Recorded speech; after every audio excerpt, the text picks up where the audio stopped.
அம்மா ரெங்கநாயகி வித்தியாசமான தொப்பியை அணிந்து கொண்டு எதிரே வந்து நின்றவனை கொஞ்ச நேரம் அடையாளம் தெரியவில்லை.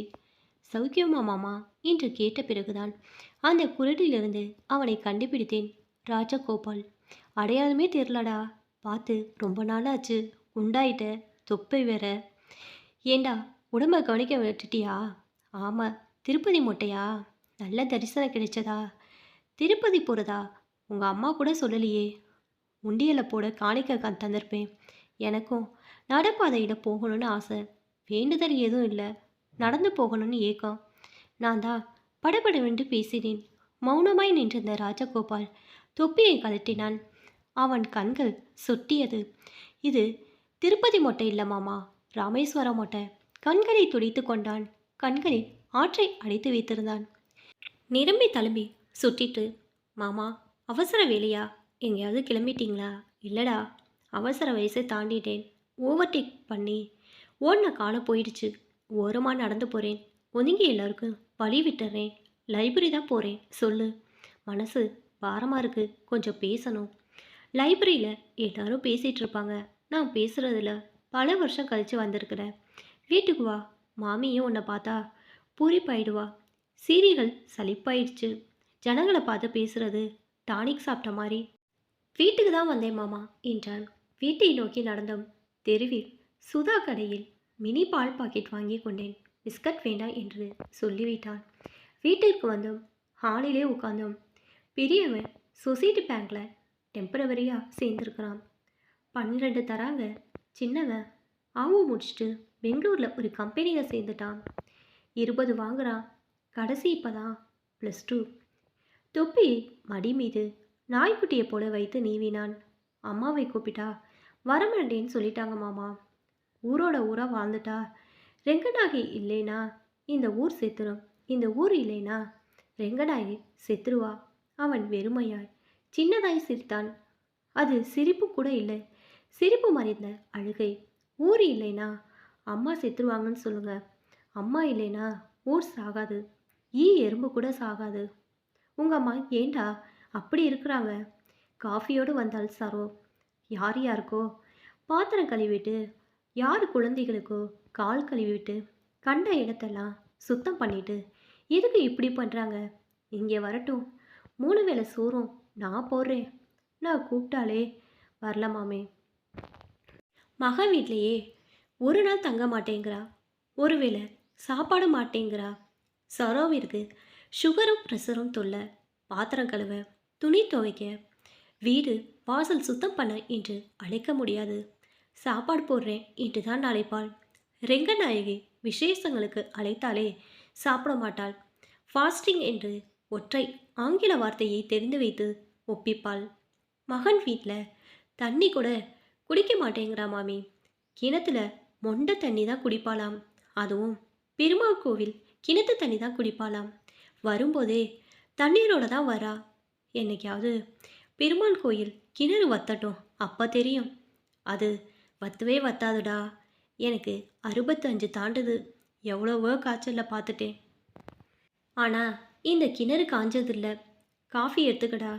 காஃபி குடிக்க கூட தெம்பு இல்லை மாமா. மனசு கணக்குது. என்னாச்சு? சொல்வதற்கு யோசித்தான். ஆனால் அவன் பேச வந்ததை யூகித்து கொண்டேன். ரொம்ப தாமதமாக தகவல் தெரிந்திருக்கிறது. ரொம்ப தாமதம் என்றால் பல வருஷங்கள். ஒருவேளை வேறு விஷயமாக கூட வந்திருக்கலாம். இன்னும் கூட அந்த விஷயம் தெரியாமல் இருக்கலாம். சூடா குடிச்சுக்கடா என்றேன். நீயாவது அம்மா கிட்ட சொல்கிறா ராஜகோபால். ஒண்டு கட்டியா எதுக்கு கஷ்டப்படணும்? இங்கே வந்துட சொல்லு. நான் பார்த்துக்கிறேன் என்றாள் சாரோ.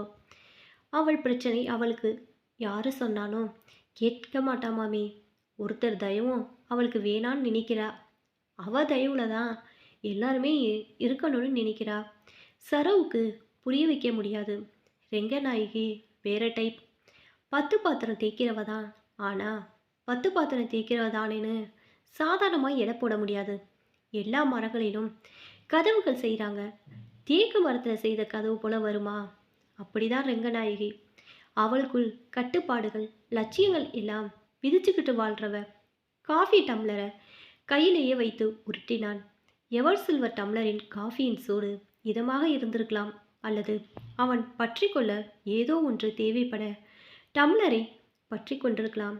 மாமா, சொல்லுடா, எங்க அப்பாவை நீங்க பார்த்துருக்கிறீங்களா? என்றேன்.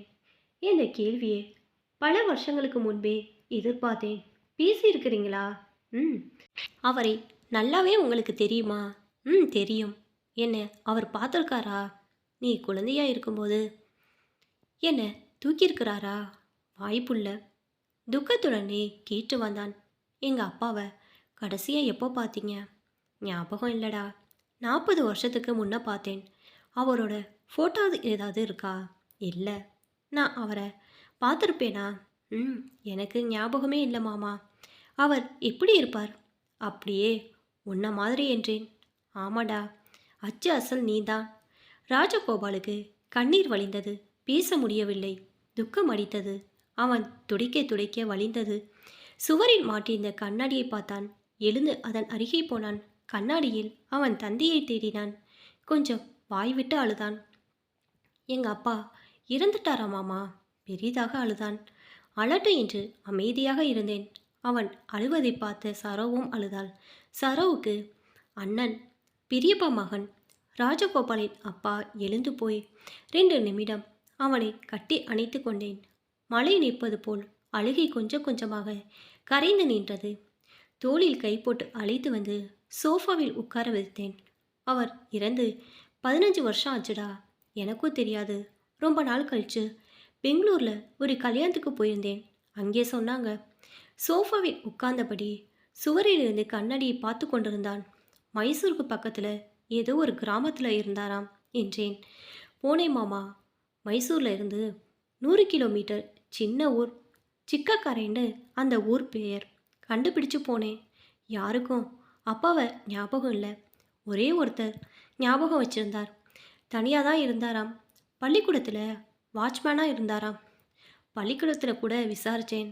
இப்போ இருக்கிற யாருக்கும் அவரை தெரியல. இடுகாட்டில் போய் அவரை புதைச்ச இடம் ஏதாவது அடையாளம் இருக்கான்னு பார்த்தேன். எதுவும் இல்லை. திரும்ப வந்துட்டேன். எங்கள் அப்பான்னு ஒருத்தர் வாழ்ந்ததுக்கு எந்த அடையாளமும் இல்லை. தலையில் அடித்து கொண்டான். உன்னை விட வேற என்னடா அடையாளம்? உன் இனிஷியல் ஜி. உன் சர்டிஃபிகேட்டில் அப்பா பேர் கோவிந்தன்னு இருக்கு. கோவிந்த மகன் ராஜகோபாலுங்கிற அடையாளத்தை விட பெரிய அடையாளம் என்ன வேணும்? உன் 3 பிள்ளைங்களுக்கும் தாத்தா தானே. அவன் கண்கள் மலர்ந்ததை பார்த்தேன். ராமேஸ்வரம் போய் காரியம் பண்ணிட்டு பிண்டை கொடுத்துட்டு வந்தேன் மாமா. அப்பதான் அவர் ஆத்மா சாந்தி அடையணும்னு சொன்னாங்க. செய்ய வேண்டியதை செஞ்சுருக்கேன்டா. சந்தோஷம் மாமா. இந்த விஷயம் அம்மாவுக்கு தெரிய வேணாம். காலம் பூரா புருஷன் இல்லாமல் வாழ்ந்துட்டா. இப்போ தெரிஞ்சு அவளுக்கு சடங்கு பண்ணி பூ எடுத்து பொட்டழிச்சு வளையல் உடைச்சு அவங்கள அலங்குலமாக பார்க்க விரும்பலை. பைத்தியக்காரா. ரெங்கநாயகி தெரியாதுன்னு நினைக்கிறியா? தெரியும்டா. பெத்த தாயை நீ சரியாக புரிஞ்சுக்கலடா. பூ வச்சு பொட்டு வச்சு அலங்காரம் பண்ணி எப்படா பார்த்த மாமா? அவன் முகம் மங்களம்டா, சுப மங்களம். அதனால் அவளோட அமங்கலம் யார் கண்ணுக்கு தெரியலை. மஞ்சள் பூசினதே இல்லை. பகவான் பேரை சொல்லி நெத்தியில் எப்பவும் திருமஞ்சனம் தான் இருக்கும். கையில் 4 பித்தளை வளையல் மாட்டியிருப்பா.